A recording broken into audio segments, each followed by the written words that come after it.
A Karen Bacchini usou inteligência artificial e depois fez um vídeo para falar sobre isso e chamou um artista para participar. O problema é que muita desinformação sobre IA foi passada naquele vídeo, e eu, como artista e pessoa formada na área de tecnologia, quero abordar esse assunto com vocês. Então puxa uma cadeira e se acomoda, porque esse vídeo vai ser longo, mas vai valer a pena. 4 GB. Esse é o tamanho do arquivo do Stable Diffusion, um dos modelos de imagem mais usados no mundo. 4 GB de pesos. Esse modelo foi treinado com cerca de 2 bilhões e 300 milhões de imagens. Divide um pelo outro. Dá menos de 2 bytes por imagem. 2 bytes, não dá para guardar um pixel em 2 bytes, não dá para guardar nem a cor de um pincel. Eu tô começando por aqui porque saiu um vídeo grande sobre IA e arte, e a explicação central que foi dada ali é de que a IA pega imagens de um banco de dados e mistura. Ela não faz isso, tá? E não é minha opinião, é aritmética. Mas eu não vim aqui só para corrigir conta. Eu vim para fazer uma pergunta que ninguém tá fazendo nesse debate. E se a gente já tiver vivido isso antes? Porque já viveu, em 1939. O que aconteceu depois não foi o fim da arte, foi o começo da arte moderna. O que esse vídeo é? Deixa eu ser muito clara sobre o que eu vou fazer e o que eu não vou fazer aqui. O vídeo da Karen tem 1h10, e eu assisti inteiro e transcrevi inteiro.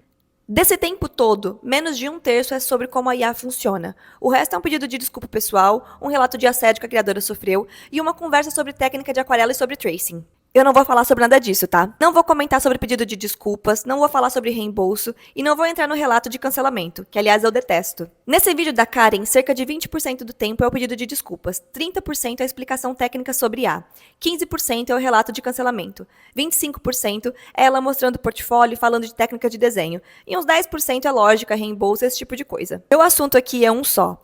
Os 30% em que se explica o que é IA generativa e o que esse debate inteiro está deixando de fora. E já te adianto que a gente vai abordar aqui nesse vídeo. Eu vou fazer 3 coisas, nessa ordem. Corrigir o que está tecnicamente errado, conceder o que está certo e depois defender uma posição que quase ninguém defende sem virar chacota, que a IA está fazendo coisas boas pela arte, que a história já nos deu o roteiro do que vem agora. Se você veio aqui esperando, olha, eles estão mentindo, esse vídeo vai te frustrar. E se você veio esperando que eu diga que os artistas estão sendo dramáticos, esse vídeo também vai te frustrar. O erro central. IA não é colagem. Lá pelos 16 minutos de vídeo, o convidado explica o que a IA faz. Ele usa uma palavra específica, amálgama. A criadora pergunta o que quer dizer amálgama, e ele responde que é mistura. Que o sistema pega imagens de banco de dados, mistura essas imagens e cria alguma coisa que corresponde ao seu prompt. Só que essa é uma concepção de máquina de colagem, e é o equívoco mais difundido que diz sobre IA generativa. Não é culpa dele, tá? A explicação circula em todo lugar, inclusive em veículo de imprensa grande. Mas não é assim que funciona, e a forma como ela funciona é até mais interessante. Imagina que você pega uma foto e vai jogando chuvisco em cima. Um pouco de ruído, mais um pouco, você repete isso 1000 vezes, até a imagem virar chuvisco puro. Estática de televisão fora do ar. A imagem original sumiu completamente. O treino de um modelo de difusão é fazer isso com bilhões de imagens e treinar uma rede para responder uma única pergunta. Olhando essa imagem bem embaçada, qual chuvisco eu preciso retirar para que ela fique um pouquinho mais nítida? Só isso. Milhões e milhões de vezes. E aí, quando você usa o modelo, ele faz o caminho ao contrário. Ele começa do chuvisco puro, ruído aleatório gerado na hora no seu computador e vai limpando, passo por passo, guiado pelo seu prompt, até sobrar uma imagem.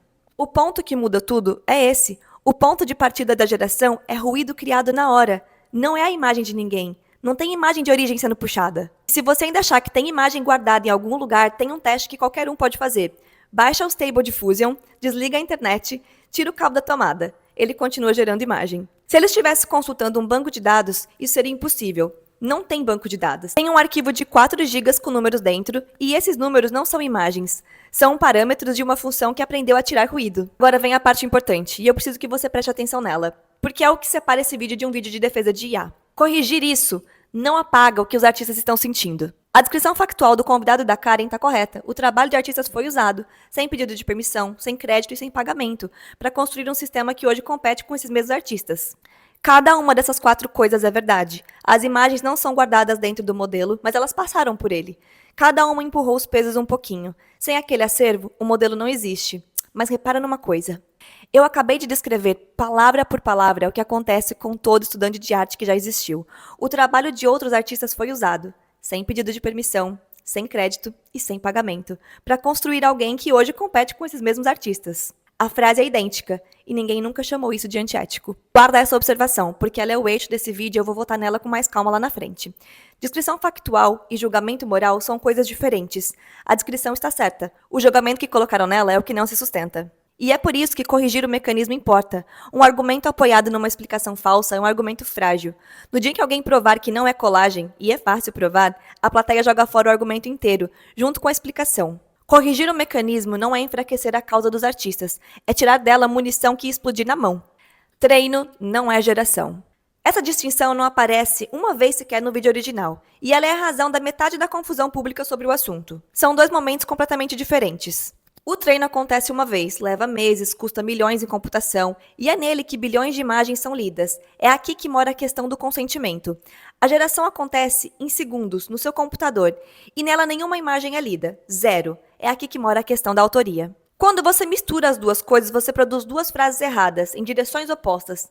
Aí há copia, errado na geração. Ninguém foi lesado, errado no treino. As duas estão erradas e as duas ganham audiência. Mas a distinção faz uma coisa mais importante do que corrigir frase solta. Ela separa duas perguntas que estão sendo tratadas como uma só. E é uma confusão que produz metade da indignação desse debate. A primeira pergunta é sobre geração. A imagem que saiu é cópia de obra de alguém? Às vezes sim, e aí é violação, mas normalmente não. A segunda pergunta é sobre treino. Aprender uma obra alheia exige permissão? E essa nunca exigiu, para ninguém, nem para humano, nem para máquina. A pergunta 1 tem resposta clara, e eu vou defender ela com força. Se saiu cópia de obra específica, é violação, e a empresa responde. Não tem meio termo aí, tá? A pergunta 2 é onde mora o debate de verdade, e ela não é uma pergunta sobre ética, é uma pergunta sobre se aprender virou um ato que precisa de licença. Memorização. Mais pra frente, no vídeo da Karen, o convidado diz que às vezes a IA encontra no banco de dados uma imagem que corresponde tão bem ao prompt que ela quase não mistura com outras, e que se você pegar as duas e sobrepor uma por cima da outra, você percebe que é exatamente o mesmo desenho daquele artista. Às vezes com uma cor de pele trocada, às vezes com um detalhe diferente na roupa. E aqui ele tá certo sobre o fenômeno, e errado sobre a causa e sobre o tamanho. Esse fenômeno existe, se chama memorização, e é documentado em pesquisa séria. O trabalho de referência é do Carlini e outros, chamado Extraindo Dados de Treino de Modelos de Difusão.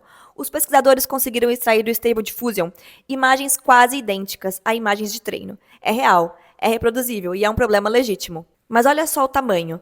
Nesse mesmo estudo, eles geraram 175 milhões de imagens para conseguir extrair cerca de quase 100 duplicatas. E não foi por acaso, tá? Eles construíram prompts de propósito para forçar a memorização. E focaram em imagens que parecem muitas vezes duplicadas no treino. E é aí que a memorização acontece. Quando a mesma imagem aparece centenas de vezes no conjunto de dados, o modelo aprende ela especificamente, em vez de aprender o padrão geral. O caso mais famoso é o da Getty, gerações da Stable Diffusion, saindo com a marca d'água da Getty deformada em cima. Não porque tinha foto da Getty guardada, mas porque aquela marca d'água apareceu em tantas imagens de treino que o modelo aprendeu que foto de banco de imagem tem aquele borrão no canto. Então, sobre a anedota da imagem que ele conta, eu não estou dizendo que não aconteceu. Eu estou dizendo que contar um caso raro como se fosse comum é como a desinformação se propaga, mesmo quando o fato é verdadeiro. E, de novo, a versão correta ainda é ruim para as empresas de IA. Seu modelo pode reproduzir obra protegida em condições específicas é um problema sério de responsabilidade. Só não é toda a imagem gerada é a cópia de alguém. O que a lei realmente diz? Agora vem a coisa que nenhum vídeo sobre esse assunto menciona, e que, na minha opinião, é a mais importante de todas. Estilo não é protegido por direito autoral. Nossa Lei de Direitos Autorais, a 9.610 de 1998, protege a obra, a expressão concreta e específica. Ela não protege ideia, não protege método, não protege estética. Se você desenhar à mão, com lápis, uma ilustração no estilo de um artista famoso, sem copiar nenhuma obra específica dele, você não violou direito autoral nenhum. Isso sempre foi legal. Sempre. E aí a pergunta fica desconfortável para os dois lados. Se imitar estilo à mão sempre foi legal, o que exatamente muda quando é uma máquina que faz? Eu tenho uma resposta, mas ela não é jurídica, é de escala e de velocidade. Um humano que passa 10 anos absorvendo o estilo de outro artista e desenvolvendo dele em cima, participa de uma tradição. É assim que a arte funciona desde sempre. Todo artista é feito de outros artistas. Uma máquina que absorve o estilo de 10 milhões de artistas em 3 semanas e reproduz qualquer um deles em 8 segundos, vendendo assinatura mensal, não é a mesma coisa em escala nenhuma que importe. Mas veja onde isso nos deixa. Essa objeção não é direito autoral. É uma objeção sobre a concentração de poder econômico e sobre consentimento. 1839. Agora eu quero te contar uma história, porque eu tenho a impressão de que a gente já viveu isso antes e esqueceu. Janeiro de 1839, a Academia de Ciências de Paris apresenta o daguerreótipo. Pela primeira vez na história, uma máquina produz uma imagem do mundo sem que uma mão humana desenhe nada. E existe uma frase atribuída ao pintor famoso Paul de la Roche, espero que se pronuncie assim, mas provavelmente não é. Ao ver aquilo, ele disse a frase: "A partir de hoje, a pintura está morta." Só que eu preciso fazer uma ressalva honesta aqui, porque essa citação é reproduzida em todo lugar e a atribuição dela é disputada. Não existe fonte primária sólida, e o próprio De La Roche assinou depois um parecer favorável à fotografia, então provavelmente apócrifa. Mas apócrifa ou não, aquela frase capturou um pânico que era muito real, e o pânico tinha razão de existir, porque uma parte dele se concretizou. Existia uma profissão chamada miniaturista, gente que passava a vida pintando retratos pequenos em marfim para famílias que queriam guardar o rosto de alguém. Era um ofício estabelecido com mestres, com aprendizes, com mercado, e ele foi aniquilado em poucas décadas. Não que ele encolheu, mas acabou. Porque um daguerreótipo fazia em minutos mais barato e mais parecido aquilo que o miniaturista levava semanas para fazer. Então, quando hoje um ilustrador diz, eu vou perder o meu trabalho, ele não está sendo só dramático, ele está lendo a história corretamente, isso já aconteceu com gente de verdade. Eu preciso que isso fique registrado antes de continuar, porque o resto desse bloco é otimista, e otimismo que passa por cima de gente desempregada não vale de nada. Dito isso, a pintura não morreu. Aconteceu o contrário. Enquanto a pintura teve que fazer retrato fiel, ela ficou presa a isso. A partir do momento em que a máquina assumiu o trabalho de representar o mundo com exatidão, a pintura foi liberada para fazer aquilo que só ela podia fazer. O impressionismo aparece nos anos 1870, 3 décadas depois do daguerreótipo. Não é coincidência, tá? Quando você olha um Monet e a coisa está borrada, aquilo não é falta de técnica, é uma declaração. É a pintura dizendo, eu não preciso mais competir com a câmera com precisão, então eu vou pintar a luz, a impressão, a sensação. Depois vem Van Gogh, vem o cubismo, vem a abstração. A arte moderna inteira é, em parte, a resposta da pintura à fotografia. A máquina que ia matar a pintura fez ela virar outra coisa, uma coisa maior. E tem uma segunda parte dessa história que é ainda mais parecida com hoje, porque a máquina virou arte também, e isso levou exatamente 100 anos. Em 1839, o daguerreótipo é apresentado, e o pânico é imediato. Isso não é arte, é um processo mecânico, a máquina que faz, não a pessoa. Em 1859, o texto Antifotografia mais tarde do século é publicado. Ele diz que a fotografia é o refúgio de pintores fracassados e que ela deve permanecer serva das ciências e das artes, nunca uma criadora. Em 1884, a Suprema Corte Americana decide sobre o caso de retrato de Oscar Wilde, e a corte reconhece direito autoral na fotografia, porque o fotógrafo fez escolhas, pose, luz, figurino, enquadramento, a máquina registrou, a autoria estava nas decisões. Em 1888, a Kodak lança o slogan Você aperta o botão, nós fazemos o resto. O amador que só aperta o botão vira objeto de deboche dos profissionais. Em 1940, a MoMA cria o departamento de fotografia, 101 anos depois. Foi o tempo que levou para a instituição aceitar como arte aquilo que tinha começado como ameaça mecânica à arte.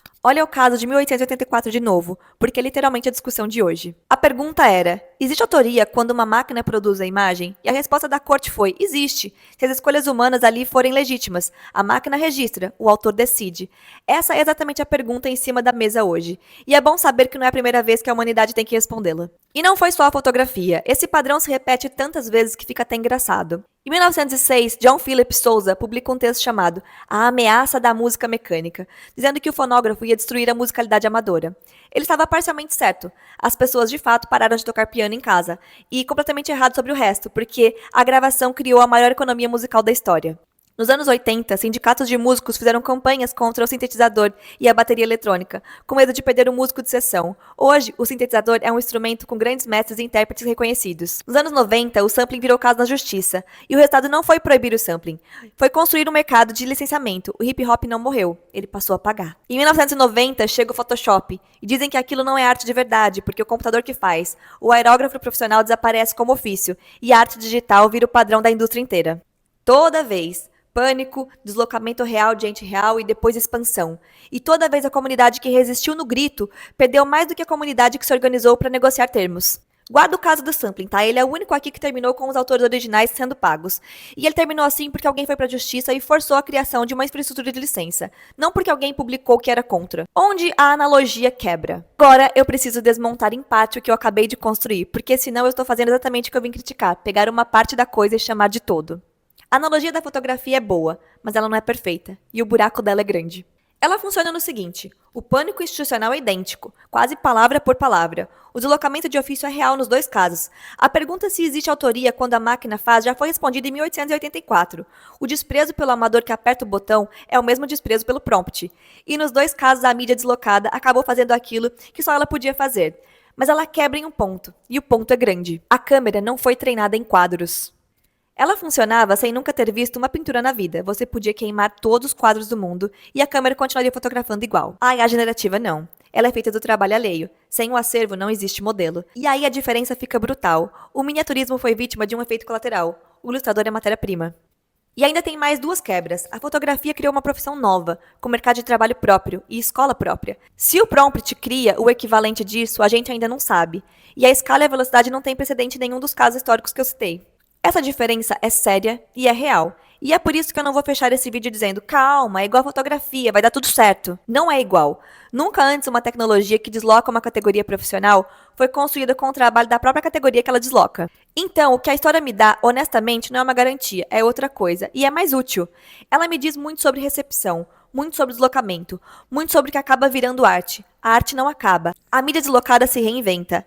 A máquina eventualmente vira instrumento, e resistir no grito nunca funcionou uma vez sequer. Mas ela não me diz nada sobre consentimento no treino. Nada. Isso é inédito. E porque é inédito, é o único ponto em que os artistas estão pedindo uma coisa que a história nunca precisou dar antes.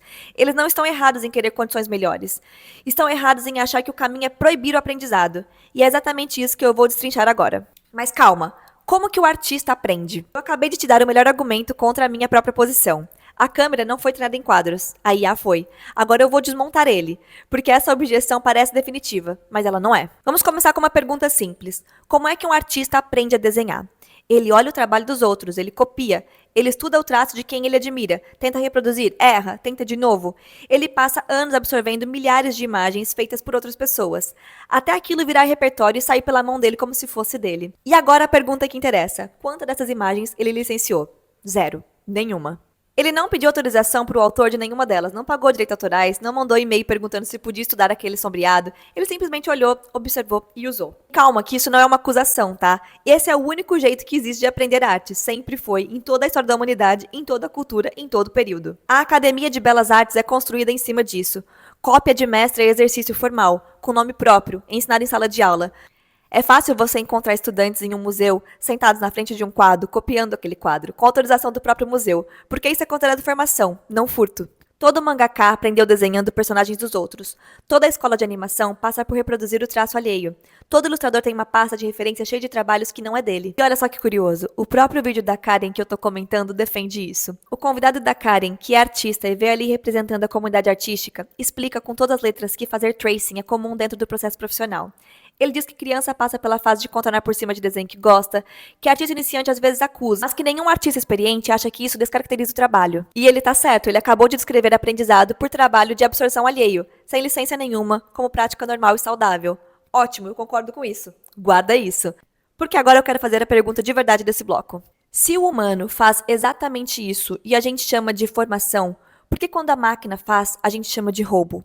E não me venha com, mas o humano transforma, porque a máquina é também.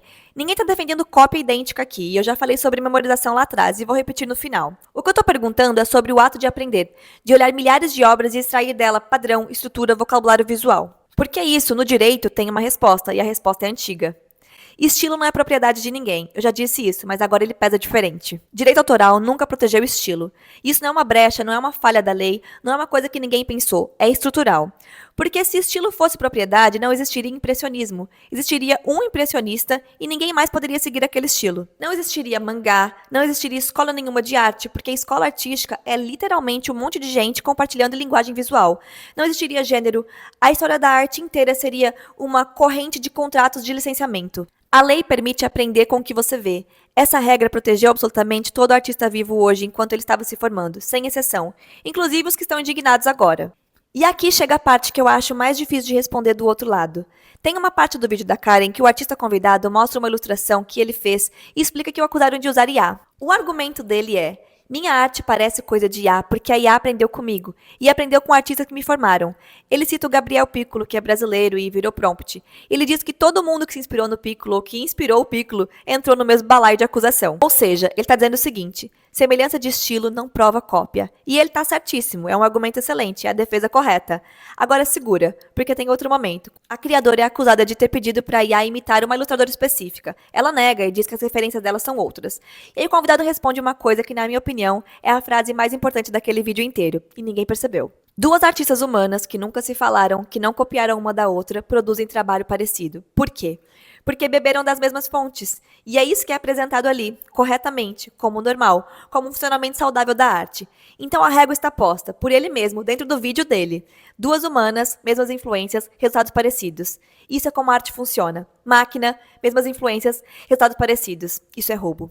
Escolhe uma das opções, porque as duas não cabem no mesmo argumento. Ou semelhança de estilo prova apropriação, e aí ele é culpado, a criadora é culpada, o Piccolo é culpado, e todo artista que já teve influência é culpado. Ou semelhança de estilo não prova nada, e aí a máquina também não é culpada, por produzir estilo parecido.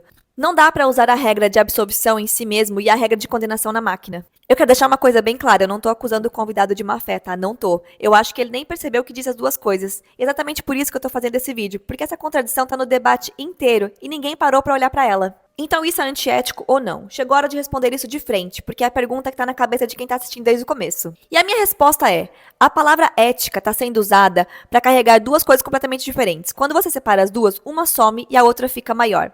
A primeira coisa é a reprodução da obra específica. Se o sistema entrega algo que é substancialmente a obra de alguém, isso é violação. Sempre foi. Vale para máquina, vale para humano, vale para tracing, vale para plágio. Aqui eu não tenho nenhuma condescendência. A empresa tem que responder, o usuário tem que responder, e quem defende isso não tem argumento. E repara, isso não é aprendizado, é cópia, são coisas diferentes. E a confusão entre elas é o que mantém esse debate travado. A segunda coisa é aprender com o acervo, absorver milhares de obras, extrair delas padrão, estrutura, vocabulário visual, e a partir disso ganhar a capacidade de produzir coisas novas. E aqui eu preciso te fazer uma pergunta desconfortável. Que regra moral está sendo violada? Não é consentimento, porque nunca se exigiu consentimento para aprender. Nenhum artista da história pediu autorização para as obras que o formaram. Não é crédito, porque ninguém acredita as mil influências que constituem o seu traço. O convidado do vídeo cita o Gabriel Piccolo como formador do estilo dele, e ele não deve nada ao Piccolo por isso. Ninguém acha que deve. E também não é remuneração, porque olhar não é consumir. A obra não some, não perde valor, não deixa de poder ser vendida porque alguém aprendeu com ela. Uma norma moral que ninguém nunca aplicou a nenhum humano, em nenhuma cultura, em nenhum século, não vira norma moral só porque agora quem está aprendendo é uma máquina. Então o que sobra, quando você tira a reprodução da obra específica da conta? Sobra uma coisa muito real. E eu não vou minimizar ela nem por um segundo. Sobra o medo de perder o sustento. E aí eu preciso dizer uma coisa com todas as letras, porque ela é o eixo desse vídeo. Os artistas estão certos sobre o que dói, não sobre o que é errado. A dor é verdadeira, o diagnóstico é que falhou. E falhou por um motivo compreensível. Quando alguma coisa te machuca, a primeira reação é procurar a palavra que descreve dano injusto. E a palavra que a gente tem à mão é antiético. Só que isso me prejudica e isso é imoral não são a mesma frase. A prensa de Gutenberg prejudicou copistas. A fotografia prejudicou miniaturistas. O sintetizador prejudicou músicos de sessão. Todos foram prejuízos reais, para pessoas reais. E nenhum deles foi crime moral. E olha porque isso importa na prática e não só como filosofia. Enquanto a discussão for moral, a resposta possível é só uma: parar. E parar não vai acontecer. Nenhuma tecnologia útil parou porque acharam que ela era feia. Mas, se a discussão for econômica, aí o cardápio é outro. Regulação, licenciamento coletivo, participação em receita, rotulagem, fundo de transição, coisas que já existiram, que já funcionaram e que depende da gente admitir que o problema é distributivo. Chamar isso de crime moral não é só impreciso, é péssimo para os artistas, porque tranca a única porta que dá em algum lugar. Agora eu vou no ponto que mais ninguém quer encarar. O que aconteceria se a gente dissesse que aprender com obra alheia exige permissão? A gente estaria criando um direito que nunca existiu na história. O direito de controlar quem aprende com você. E aí eu preciso que você pense em quem consegue usar um direito desses. Porque não é o ilustrador independente, ele não tem advogado, não tem departamento jurídico, não tem como monitorar quem aprendeu com ele. Quem consegue usar é quem tem catálogo gigante, time jurídico, banco de imagem, estúdio grande, detentor de acervo. Essas empresas vão licenciar o catálogo delas para as empresas de IA, vão fechar contratos bilionários e vão ficar com dinheiro. E o ilustrador independente? Ele não vai receber nada, porque o acervo dele é pequeno demais para valer contrato, mas ele vai passar a viver em um mundo onde aprender com o trabalho dos outros virou coisa que agora precisa de autorização. Ou seja, o direito criado para proteger o artista pequeno vira, na prática, um pedágio que só o artista pequeno paga e só a empresa grande recebe. Isso tem nome, tá? Se chama captura regulatória. E acontece toda vez em todo o setor, sem exceção. Repara que as maiores empresas de IA hoje estão assinando acordo de licenciamento com detentores de acervo grande. Elas adorariam que aprender virasse coisa paga, porque aí elas podem pagar, e o concorrente menor, o modelo aberto, o pesquisador de universidade, o artista que quer treinar um modelo do próprio traço, eles não podem. O muro que dizem que é para proteger o artista é o muro que garante que só 3 empresas no mundo vão poder fazer isso. E tem uma objeção de escala, que é a última que sobra. Mas o humano aprende com 1000 imagens e a máquina com bilhões. Verdade. E aí? Só que fazer mais rápido não transforma uma coisa lícita em ilícita. A prensa de Gutenberg copiava em escala e não virou crime copiar. A fotografia representava em escala. A gravação reproduzia a música em escala. O sampling citava em escala. Escala muda o impacto econômico. E impacto econômico é questão trabalhista, é questão de concorrência, é questão de política pública. Não é questão de direito autoral. Agora eu vou conceder duas coisas, e conceder de verdade, porque sem elas eu estou fazendo a militância e não argumento. Primeira, reproduzir obra específica é violação. Ponto. Se o modelo cospe ilustração de alguém, aquilo é infração, independente de como aconteceu. Memorização é um problema real, e as empresas têm que responder por ele. Eu não estou defendendo isso e nunca defendi. Segunda, a crise do trabalho é real e séria, tem gente perdendo renda agora, e eu não vou fingir que a história da fotografia paga o aluguel de ninguém em 2026. Mas é justamente por isso que eu quero que a briga seja no lugar certo. Porque enquanto a gente discutir se a máquina tem direito de aprender, a gente perde tempo, perde argumento e perde a chance de negociar enquanto ainda dá. E é por isso que eu insisto nessa comparação. Duas humanas com as mesmas influências produzindo trabalhos parecidos. Normal, é assim que a arte funciona. Máquina, com as mesmas influências produzindo trabalho parecido. Roubo. Não dá para sustentar as duas coisas ao mesmo tempo. Então, respondendo a pergunta que abriu esse bloco. A câmera não foi treinada em quadros, verdade. Mas o pintor foi, o ilustrador foi, o mangaka foi. Todo artista que existe foi treinado no trabalho de outros artistas. De graça, sem pedir licença, e a gente chama isso de cultura. A IA não inventou aprender com quem veio antes. Ela só é a primeira a fazer isso sem ser gente. E se o problema é esse, então o problema nunca foi aprendizado. Foi quem tá aprendendo. E o ChatGPT, então? Agora eu vou fazer uma pergunta que eu acho que ninguém quer ouvir. A pergunta é, por que essa guerra toda é sobre imagem? Porque olha só, tudo que eu expliquei aqui sobre modelo de imagem vale palavra por palavra para modelo de texto. Um modelo de linguagem, um LLM, desses que a gente usa todo dia, foi treinado do mesmo jeito, raspando a internet, livro, artigo, blog, fórum, notícia, código, documentação, post, comentário, texto escrito por gente real que passou anos aprendendo a escrever. Ninguém pediu autorização para essas pessoas, ninguém acreditou, ninguém pagou. E é a mesma objeção, exatamente a mesma. Sem consentimento, sem crédito, sem pagamento, e agora o sistema compete com quem escreveu. E aí a pergunta incomoda, onde está a revolta? Porque a revolta não existe, não na mesma proporção, não com a mesma temperatura, não com campanha, não com cancelamento, não com um vídeo de 1 milhão de visualizações. E o motivo não é que ninguém foi prejudicado, foi. Só que essa gente é invisível. Deixa eu falar de quem perdeu emprego para modelo de texto enquanto ninguém olhava. Tradutor. Esse é o caso mais brutal. O mercado de tradução vinha sendo comprimido por traduções automáticas há anos, e os modelos de linguagem terminaram o serviço. Tradução técnica, tradução de manual, tradução de legenda, localização, gente que estudou anos, que tem formação, que tem ofício, legendador, e aqui eu tô falando de uma profissão que existe dentro do YouTube, dentro do mercado que você e eu estamos agora. Redator, redação publicitária, descrição de produto, texto de e-commerce, conteúdo de blog, um setor inteiro de redação por volume que basicamente evaporou.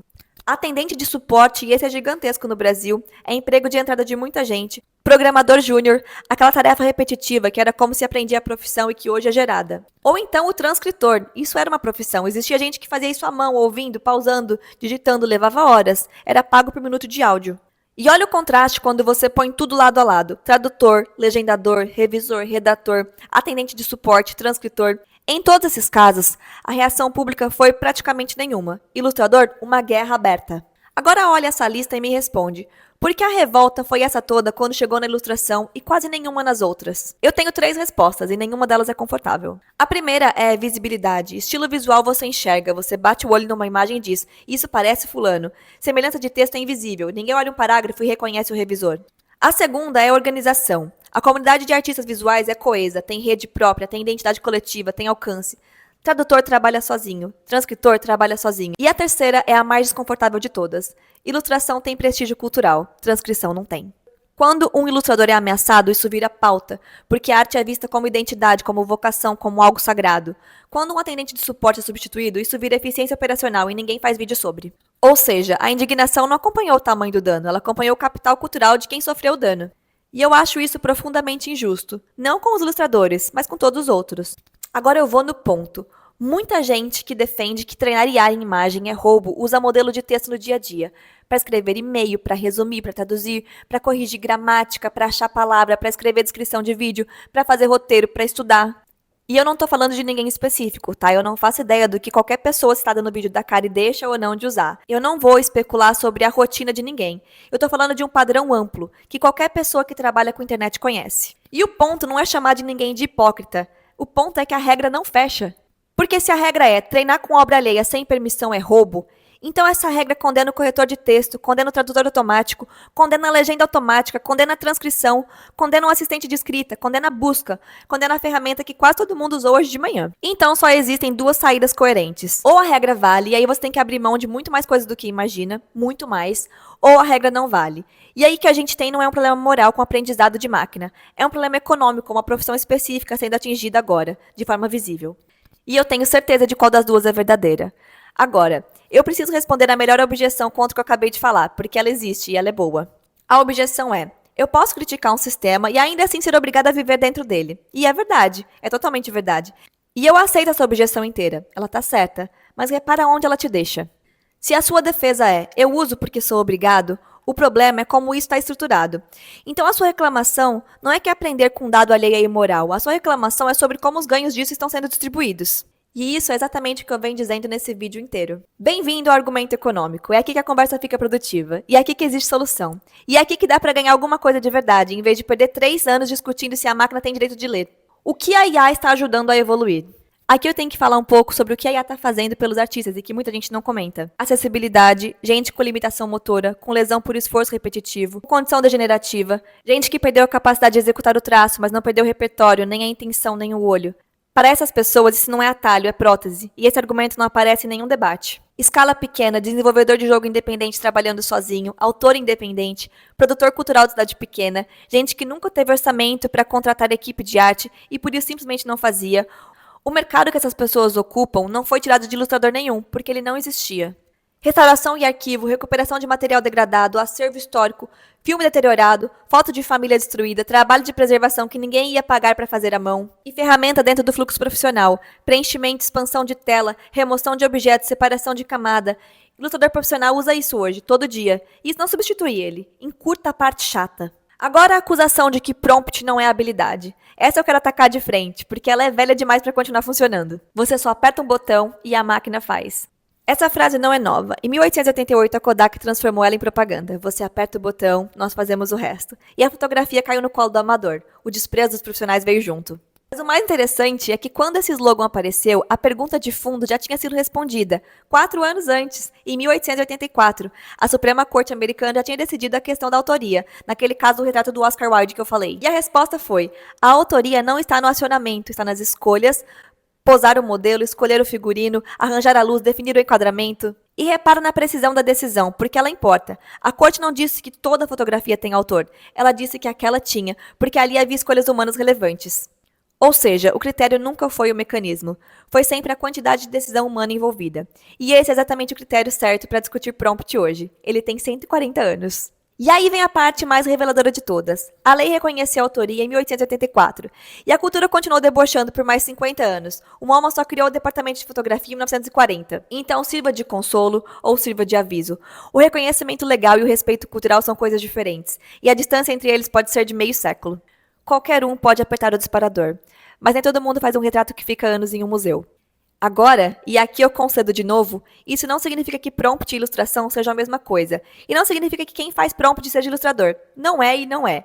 São ofícios diferentes, com repertórios diferentes. O fotógrafo nunca virou pintor, ele virou fotógrafo, que é outra coisa, com escola própria e critério próprio. O erro dos dois lados é o mesmo. Um lado quer que o prompt seja desenho, o outro quer que o prompt seja nada. E é uma terceira coisa, e ela vai levar décadas para descobrir o que é, assim como a fotografia levou. A parte desconfortável. Eu deixei essa parte pro final, porque ela é o mais difícil de dizer. Lá no comecinho do vídeo da Karen, antes de qualquer discussão técnica, tem uma explicação que passou completamente batida. Perguntaram pra ela por que ela usou IA, e a resposta não foi preguiça, não foi economia, não foi prazo. A resposta foi medo. Medo de ser humilhada de novo por ter sua arte considerada ruim. E aí ela conta o histórico, uma tatuagem de aprendiz que virou trend de deboche, postagens de arte que ela fez que viraram que arte lixo, quem ia querer ser tatuado com isso. Ela conta que parou de postar os desenhos, que enterrou os desenhos no fundo do guarda-roupa, que queimou o trabalho. E o próprio convidado, que é artista e veio ali defender a comunidade artística, reconhece isso na cara. Ele diz que parte dessas críticas ela receberia mesmo se fosse uma artista anônima, que é uma coisa que a comunidade faz. E chega a dar boas-vindas para ela a comunidade de artistas visuais. Como quem diz, aqui é assim mesmo. Eu quero que a gente pense sobre isso por um segundo. A comunidade que está indignada com IA, em parte, é a mesma comunidade em que passou anos ensinando a essa pessoa que a arte dela não tinha valor.